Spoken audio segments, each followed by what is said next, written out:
In today's edition, the continuing saga of the brothers Hetmansky, kings of the cowboy plumbers. They're not the only cowboys in the field, but we've yet to hear of worse. We first came across this doubtful duo last May, when they were in the process of changing their operating name from Eveready to Citywide. What they weren't changing was their business methods, as Valerie Wilde was to discover after she'd responded to their ad in the Yellow Pages. Eveready, 24-hour plumbing services limited, always ready. A blocked sink or drain, a burst pipe maybe, perhaps problems with your central heating system. Just a loo that doesn't work? Ring for fast, effective relief to any plumbing or heating problem, and you'll know why London call us Eveready. If we can't do it, no one can. And as the roof of her house, those of two of her neighbours, and her garage needed urgent attention, she rang them up. When they answered, I said to them, "Is that Eveready?" And they said, "No, we're Citywide Promotions. We've taken over from Eveready, but we do the same sort of work." I explained the problem, and they said they'd send a roofing man out. He did the work in 3 days, and my neighbours paid. Everything was fine for 3 days, until it rained. And then the rain came in exactly as it had done before. Was I mad? She got straight back on the phone to complain and was told a man would come when there was a dry spell. During the following dry spell, no one turned up, and Valerie was told not to be impatient. After the dry spell, she rang again. They hung up, and on her next call was told that all complaints had to be made in writing to an address in Hertfordshire. So she wrote and wrote, all to no avail, and then went back to phoning Citywide. The girl who answered said she was a temp. She didn't know what the name of the firm was. I said, "Well, can you put me through to someone who does know?" So she put me through to a man whose voice sounded very familiar. I explained my problem, and he said, well, he was very sorry. They were no longer Citywide, because Citywide had gone into liquidation. Their company was called Eveready, and they were now trading for these premises. I asked him, what should I do? He said, write to the liquidator at Citywide Promotions at the address in Radlett in Hertfordshire. After I rang off, I suddenly thought, something seems familiar. Eveready. Then I remembered the original number I had rung was written up under the name Eveready. So I rang the original number, and I got the same vague girl who gave me the same information, who put me through to the same man. I checked all the numbers I had and got the same response. It's getting on for 3 months now. The work still hasn't been put right. Between us, my neighbours and I have spent £600, and the firms seem to have gone out of their way to cover their tracks so that we can't get them back to put the work right. She was later told that both Eveready and Citywide had ceased trading, yet that obviously isn't true because new complaints kept pouring in. Complaints of gross overcharging, rudeness and appalling workmanship. And even complaints from plumbers who found themselves in a rather unsavoury trap. John Breck worked for the Hetmanskys for around a year, but what he thought would be a good, straight, highly paid job turned out to be something rather different. They said, well, what we do is you go and do the job and we pay you 34% of what you charge. The plumber gets 34%, and of that 34% he's then stopped 34% tax. So if a job comes to £200, the plumber actually winds up with about £25 out of that £200. And this sounds very well until they start sending you on tap washers for £10, and you realise you're not going to earn no money. And then you go back to the firm, and the directors say, well, this isn't the way you go on. You go there, and if it is a tap washer, you say, well, it needs a new washer, but really the tap's had it. So you put a new tap in, then you can charge them £50. And their favourite trick is with a boiler. Anybody who rings up with any fault on a boiler, whether it's a gas valve or a pump or anything, you go there, take all the parts off the boiler, tell the customer that you're taking it back to the office for repair, take it back, go and do another job, go back 3 or 4 hours later, phone the customer up and say, well, I've repaired your boiler, but it's come to a lot more than I thought, and I'm afraid it's going to be £200 or £300. And you'd be surprised, 9 out of 10 customers accept your advice because you are the qualified tradesman. But if they say, well, we're not going to pay, then you say, well, we've done a lot of work on it, and it's got to be £120 for the work we've done. And if you'd like to come down to our office, then you can have your parts back as long as you bring the money with you. He and another plumber called Lenny Ives later discovered that they'd been cheated out of money too, money for tax, something over £1,000 each, deducted from their wages and not passed on to the revenue. They still owe it. Meantime, while they lasted in the job, they found themselves doing some pretty dastardly deals in order to earn any kind of living, so massive were the Hetmanskys' deductions from their pay. Well, I would go into the house and have a look at what the problem was. Say, for argument's sake, they had an airlock. I would immediately look around and find it was an airlock, and then tell them that it wasn't an airlock and that the pipe was blocked. The pipe would have to be taken out, or quite a few feet of pipe would have to be taken out, and so a 10-minute job would end up to be a day's work. I did a job where I charged £560 to put 2 10-gallon plastic tanks in the roof, which cost £4 each, and I should think about 20 foot of copper tube. I was paid £560 for this, and I should say the materials came to £30 at the most, and about 4 hours labour. The joke was the customer was so pleased he even gave me a drink. They weren't proud of what they were doing and eventually left. But what they and others like them were doing earned Eveready and Citywide such a bad reputation it would soon be time for yet another name change. There have been 6 altogether. But before Citywide was phased out, it was to claim plenty more victims, like Peter Comer, for example. We had a leak from the bathroom into our hallway, and it was doing quite a lot of damage. The water was pouring through. So, naturally, we looked through Yellow Pages and called an emergency plumbing service to come along. Well, I had to go to work and left it with my sister to deal with the matter for me.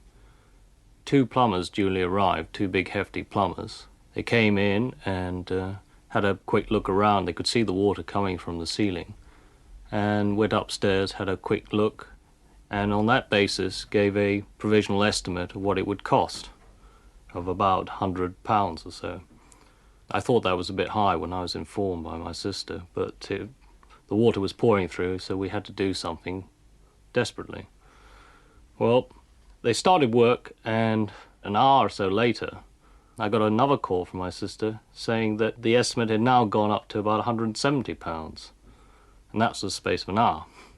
Well, again, desperate measures. They'd already started their work. We'd made a provisional agreement, so we proceeded.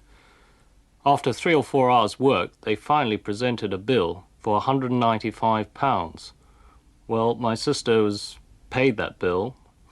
She was in an unfortunate position, 2 hefty plumbers there, and she's on her own with 2 small children. She felt she obliged to pay the bill. You know, what can you do?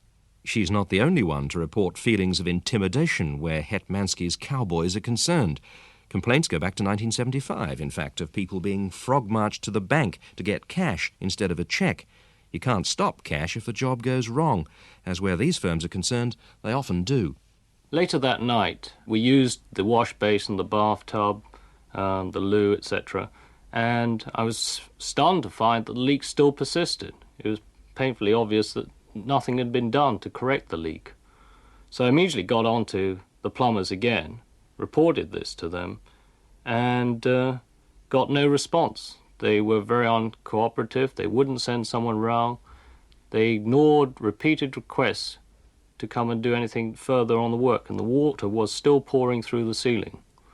So naturally enough, we had to close off not use the bathroom, not use any of the basins, because we still did not know where the leak was coming from.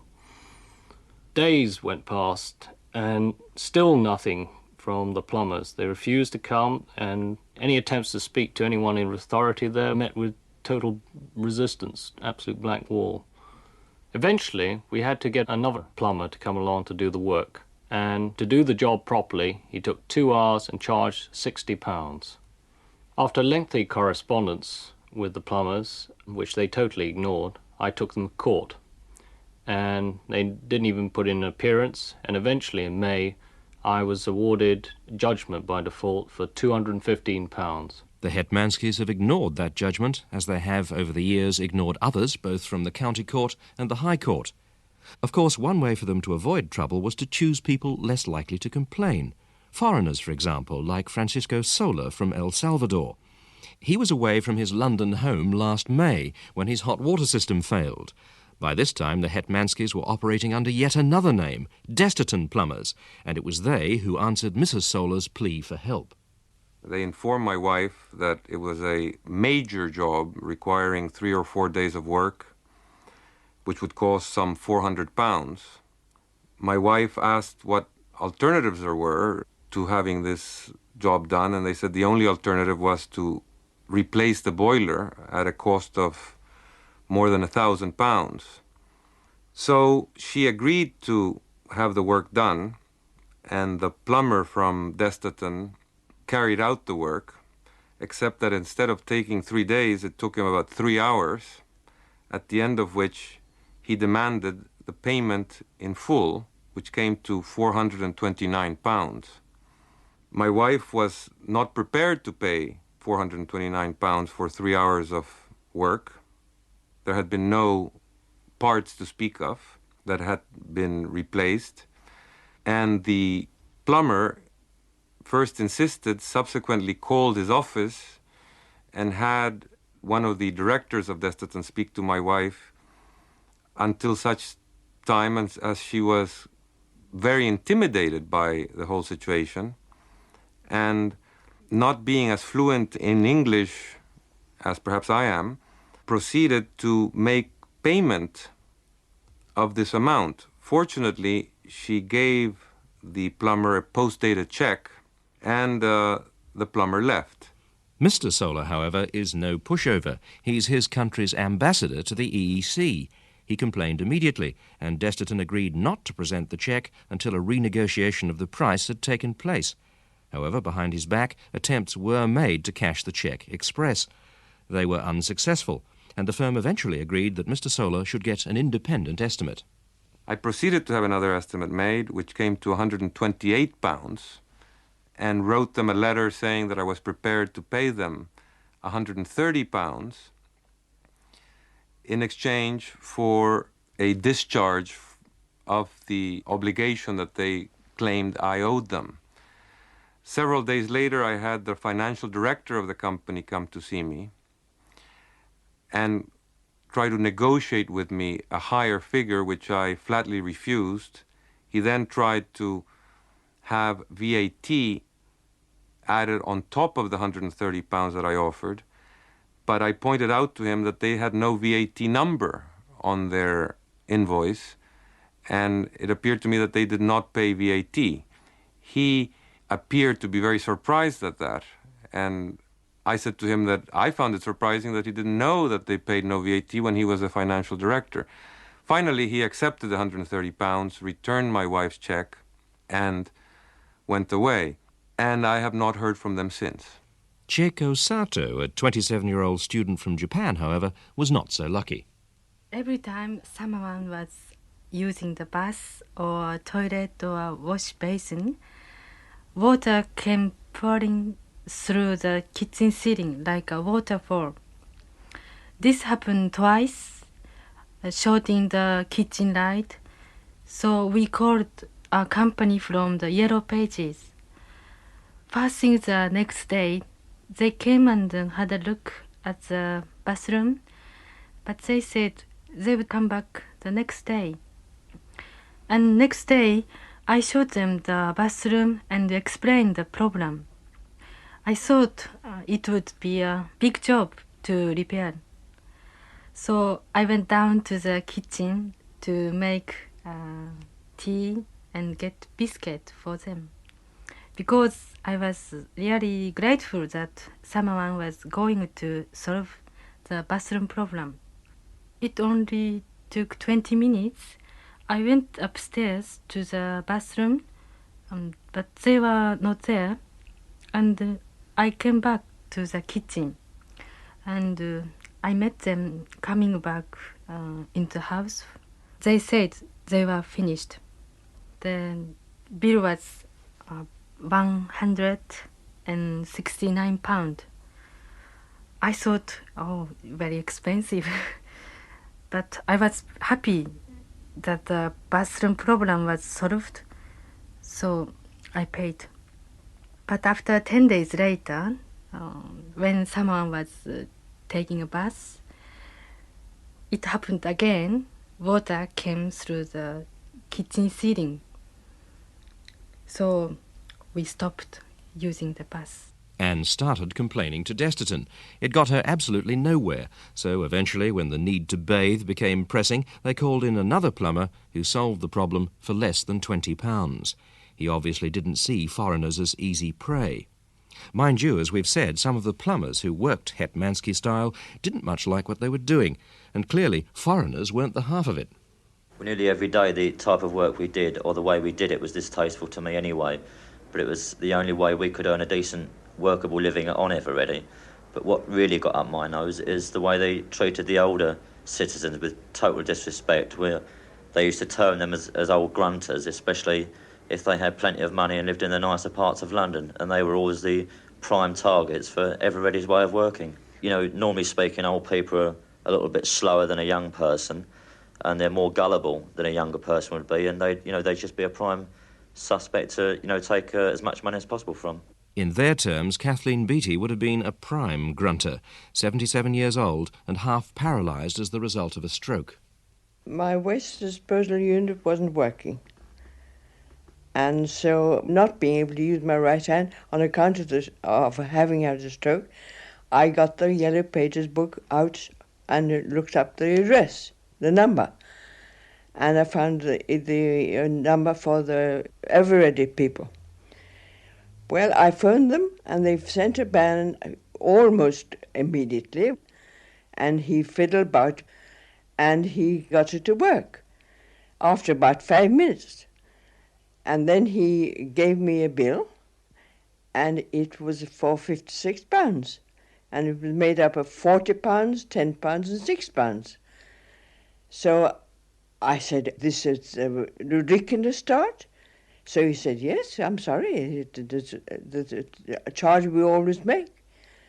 So I paid the bill, and I thought about it afterwards, and I found that I was very, very angry because he charged me so much. But, as always, complaining about it got her absolutely nowhere. I was very frustrated, very angry with the bill, and although I find it difficult to talk on account of my stroke, I wanted to let everyone know how this company has treated me. I'm 77 years of age, and my hand doesn't work, my right hand doesn't work, my right leg doesn't work properly. I'm in poor health, really, and I think they took advantage of me. We decided to try and find out from the customer's point of view how they go about taking advantage. The Institute of Plumbers, as worried as we were about the depredations of the cowboys, agreed to cooperate. In an empty flat we'd borrowed for the day, they rigged a toilet cistern to overflow by replacing the float on the ball valve with a leaking one. Replacement cost 60p, time to do it 2 minutes. Then we hid our microphones and called one of the numbers at Hetmansky headquarters in Stockwell Road, Brixton. Eventually, 2 plumbers arrived. Yes, hello. Yes, come in. Just come straight through here. If you lift that up. It's just been leaking and losing a load of water.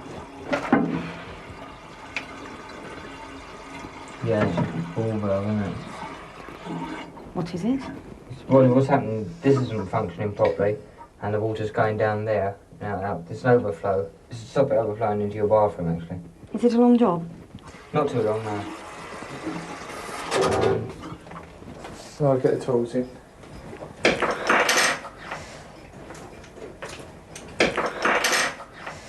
Can you tell me how much it will cost? Excuse me. 25 quid or so.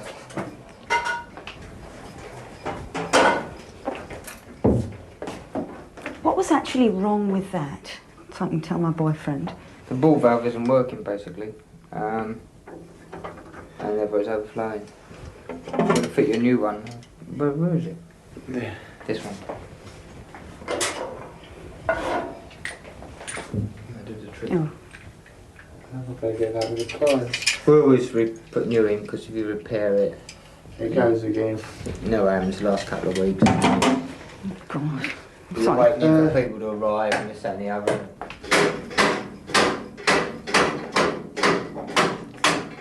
About how long do you think it's going to take? Well, we'll be quickly as soon as we can. Won't be too long. That's your bill. Thank you. £25 in notes, please, for a job that you could do yourself for 60p. Mind you, one cabinet minister paid Desterton £57.50 for the same job. In our case, they used second-hand parts instead of the new ones they'd claimed to have used and presented a bill with yet another name on it, Alice Plumbing. And then they were gone in a flash.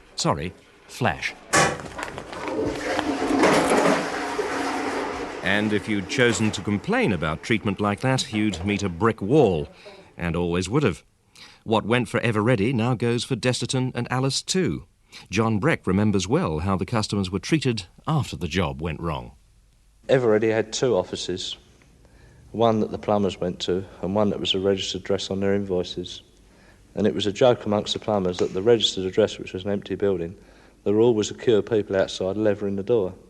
And the joke was the office that the plumbers went to, you couldn't get in there because they had an intercom on the door and every plumber had a code number.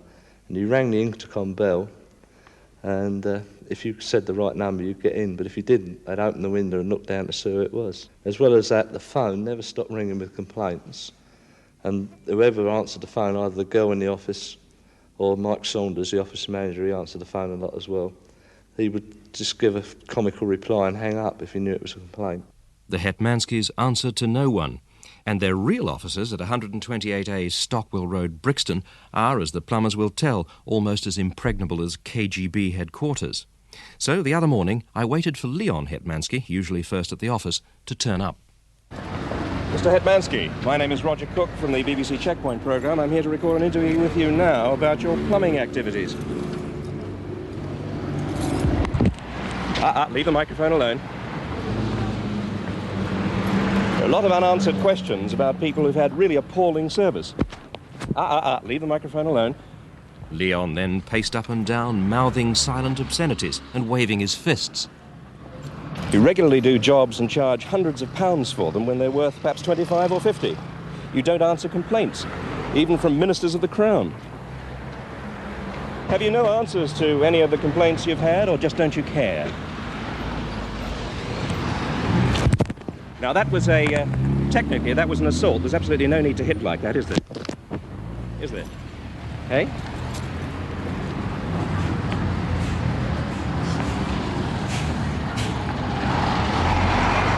Why did you find it necessary to hit me? Come on, Mr. Hetmansky, you've got answers to something, haven't you? You're a smart business operator. Why do you keep changing the name of your firm? Using accommodation addresses? Putting an incorrect home address on the registration forms at Company's House? Why don't you play it straight?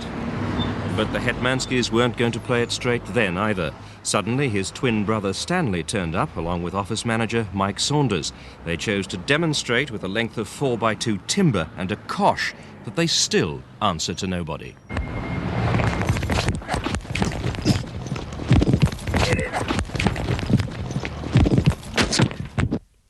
As often happens in cases like this, the recording ended when the equipment was wrecked, but the fracas went on, involving a good deal of obscene language, a number of large bruises and a quantity of blood, and finally a threat to kill if anything was broadcast.